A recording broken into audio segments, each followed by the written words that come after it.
안녕하세요. 안녕하세요.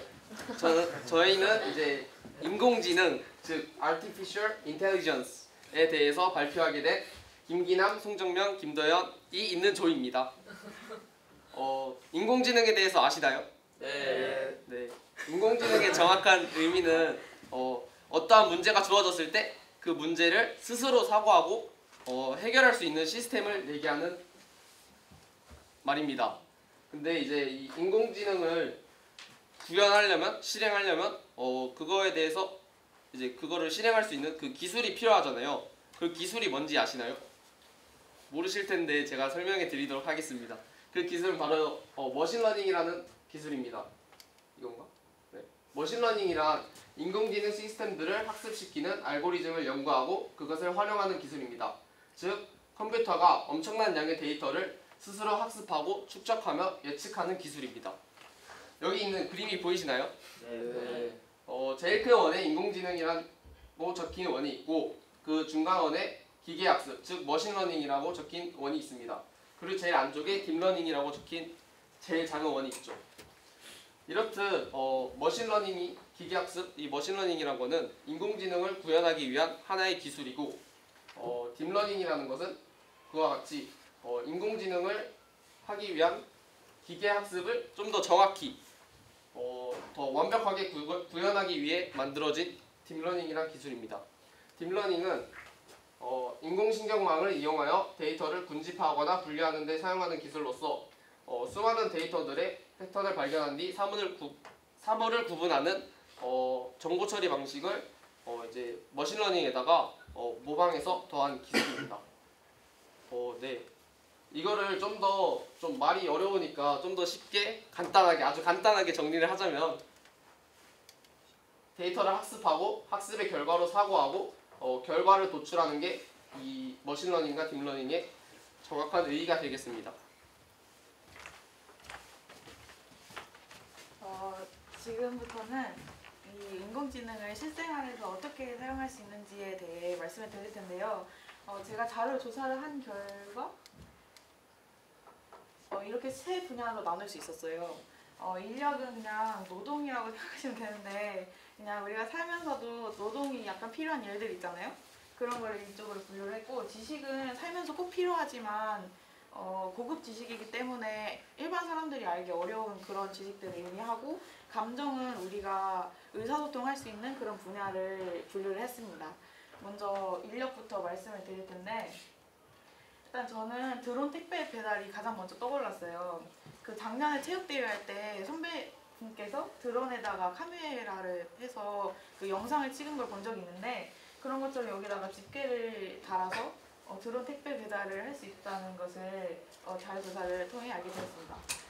이게 택배 배달뿐만 아니라 치킨 배달이나 콜라 배달 같은 이런 음식 같은 걸 배달하면 그 사람들이 그 단순 노동만으로 그냥 오토바이 타고 가는 거잖아요.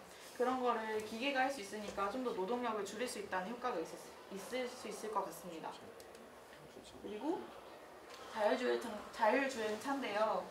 이게 구글에서 만든 자율주행차인데 그 여기 위에 달려있는 게 이게 자동차가 가면 빙글빙글 돌면서 주변에 있는 사물들을 인식을 해요. 그래서 이런 레이더망을 자기가 설계를 하는데, 이게 보면은 이게 다 자동차들이거든요. 이런 게 자기 자동차에 가까이 있을수록 빨간색에 가까운 그런 색깔로 표시를 한다고 해요. 그리고 이걸 자동차를 타면서 실시간으로 노트북으로도 확인을 할 수 있는 그런 기능을 갖고 있다고 합니다. 그리고는 지식인데, 이게 지식 분야는 굉장히 많잖아요. 그 중에서도 저는 의료, 금융, 번역 이 분야를 가져왔는데, 의료는 이 사진이 뭐냐면 그 당뇨성 망막병증이라는 그 병이 있는데, 그게 그 전문 의사가 안구 안쪽에 사진을 찍어서 그냥 육안으로 확인을 해야 한다고 하더라고요. 근데 이거를 인공지능에 학습을 시킨 결과 그 전문 의사가 판단을 내린 거랑 인공지능이 판단을 내린 거랑 비교를 해봤는데 거의 일치한다고 나왔습니다. 이것도 구글에서 만든 거고, 얘는 번역인데 구글 번역 다들 허술하는 거 알고 계시죠? 네. 근데 그게 모든 언어의 문법들을 컴퓨터에 가르치려고 하다 보니까 얘가 오류가 난 거라고 하더라고요. 근데 이게 구글이 인식을 하고 문법을 가르치려는 게 아니라 사람들이 이미 만들어 놓은 해석해 놓은 그 번역본을 기계한테 학습을 시킴으로써 자기가 스스로 그 패턴을 찾아갈 수 있도록 학습을 시켰더니 훨씬 더 매끄러운 번역이 나올 수 있었다고 합니다. 그리고 금융 분야에서는 그 뭐지 주식 있잖아요. 근데 주식은 약간 고급 지식이 필요한데 그 사람들이 꽤 많이 하는 분야잖아요. 근데 그런 걸 인공지능에게 맡기니까 좀 더 많은 이익을 창출할 수 있었다고 합니다. 그리고 이 감정 분야인데 다들 심심이 써보셨죠? 심심이가 그 옛날에는 말만 조금 다르게 해도 잘 모르겠다고 알려달라고 하던 그 심심이도 인공지능의 하나였습니다. 그리고 그 카카오톡 같은 데 들어가면 그 플러스 친구 해가지고 어떤 단어를 입력을 하면 그 뭐 상품을 구입하시겠습니까? 뭐 하면서 막 하는 그런 거 있잖아요. 근데 그런 게 직접 상품을 추천해 주거나 뭐 구입을 대신해 준다거나 뭐 이런 것들을 대신해 주기 때문에 얘도 챗봇이라는 그 포괄적인 범위 안에 있는 인공지능이라고 할 수 있습니다. 그리고 얘는 감정 로봇인 페퍼인데 얼마 전에 강연에서 페퍼가 일본에서는 막 상점 안에 들어가 있다고 그런 얘기를 들어서 제가 직접 검색을 해봤는데 진짜로 이게 일본 마트가 아니거든요. 근데 페퍼가 사람들에게 이렇게 설명을 해주고 있어요. 커피를 설명해주고 있는 것 같긴 한데 아무튼 이렇게 사람들이 감정을 의사소통을 해야 하는 그런 일들도 로봇을 이용해서 인공지능을 활용하여 좀 더 많은 효과를 얻을 수 있었다고 합니다.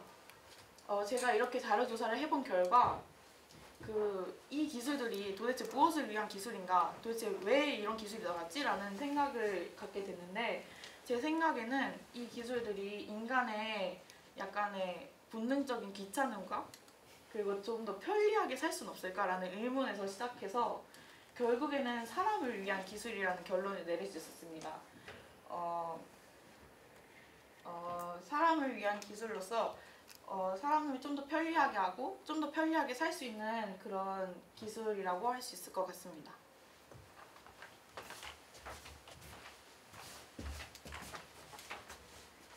저는 평상시에도 인공지능에 되게 관심을 많이 갖고 있었는데요. 이번에 발표 준비를 하다 보니까 한 가지 사실을 알게 되었습니다. 바로 우리도 모르는 사이에 인공지능을 두려워한다는 것입니다. 대체 왜 그럴까요? 뭐 알파고, 딥러닝 하는 이런 키워드들은 우리가 모두 잘 알고 있고 많이 봐왔습니다. 하지만 정작 너무 고차원적으로 보이다 보니 막연히 다가가고자 하는 그런 의지는 별로 없는 것 같았습니다. 그래서 저는 제가 직접 유사 인공지능 프로그램을 직접 만들어보고 여러분께 소개함으로써 직접 간단하지만 이러한 인공지능을 체험해볼 수 있는 그런 시간을 얻으면 좋지 않을까 생각을 해서 프로그램을 만들어보게 되었습니다. 우선 전체적인 컨셉은 틱택토라는 게임입니다. 혹시 모르시는 분들이 있을 수 있기 때문에 간단히 소개를 드리자면은 틱택토 게임은 미국식 산목이라고도 할 수 있는데 빙고 게임처럼 서로 번갈아 가면서 돌을 두다가 빙고 게임처럼 아니죠. 서로 번갈아 가면서 자신의 돌을 두다가 한 줄이 먼저 동일한 모양의 돌로 채워지게 되면은 이기는 방식인데 한번 간단히 보겠습니다.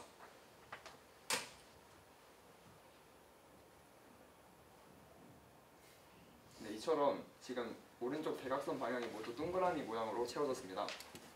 그러면 이 상황에서는 동그라미의 돌을 가진 플레이어가 승리하게 되는 이러한 구조의 간단한 산목 게임입니다. 네, 우선 지금 수업 시간에 아직 안 배운 내용들이 나오기 때문에 어려울 수 있지만 코딩을 이해하기보다는 프로그램의 실행 방식을 이해하는 방식으로 소개를 드리고자 합니다. 우선 저는 게임판용 3곱하기3 모양의 게임판을 유동적으로 화면에 표현하기 위해서 2차원 배열을 사용하였습니다. 저는 지금 수업 시간에 배운 1차원 배열을 가로 방향으로 한 줄이라고 한다면 2차원 배열은 1차원 배열들을 세로 방향으로 더 추가적으로 나열한 것으로 이해하고 있는데 그렇게 이해하시면 쉬울 것 같습니다. 이렇게 2차원 배열을 모두 1이라는 숫자로 초기화를 한 다음 부속 함수로 print라는 함수를 호출하게 되면은 화면에 이렇게 3곱하기3 모양의 초기 게임판이 만들어지게 됩니다. 다음은 게임에서 이기는 조건을 선언하는 함수를 만들었습니다. 게임에서 이기는 조건은 앞에서 소개해드렸다시피 총 4가지가 있는데 가로로 한 줄, 세로로 한 줄, 우측 대각선으로 한 줄, 좌측 대각선으로 한 줄. 이 네 가지 조건 중에 한 조건이라도 먼저 만족하게 된다면은 이기는 방식의 게임입니다. 그래서 이렇게 이 부분이 바로, 세로, 우측 대각선, 좌측 대각선에서 이 조건 네 가지 조건들 중에 하나라도 만족한다면은 이 플레이어가 이겼다라는 결과값을 도출하고 게임을 종료하는 방식입니다. 다음은 가장 핵심 포인트인데요. 컴퓨터가 지금까지 입력된 데이터들 중에 가장 상대를 이길 확률이 높은 최적의 좌표를 도출해내는 함수입니다. 이 함수는 서치 함수와 라인업 함수 두 가지로 나뉘는데요. 먼저 보시면은 데이터라는 이름을 가진 배열에는 지금까지 사용자와 컴퓨터가 입력한 모든 좌표값들이 들어가게 됩니다. 뒤에 설명드렸다시피 저는 이 좌표값들을 프로그램을 메모장과 연동시킴으로써 메모장에 저장을 했는 뒤 다시 불러들여서 데이터 배열에 이 좌표값들을 저장하는 방식으로 코드를 구성하는데요. 이 불러들인 데이터 값들 중에서 라인업 함수를 지나게 되면은 이 좌표들 중에 상대가 입력한 좌표들 중 가장 이길 확률이 높은 데이터를 추적하는 방식의 코드입니다. 네, 이로써 부속 함수들에 대한 설명이 마쳤는데요. 이 프로그램의 실행은 총 두 가지로 나뉩니다. 학습 모드 그리고 실행 모드로 나뉘게 되는데요. 우선 첫 번째에서 제가 앞에서 설명드렸다시피 이 프로그램과 연동된 메모장을 이전에 선언하고 불러드립니다.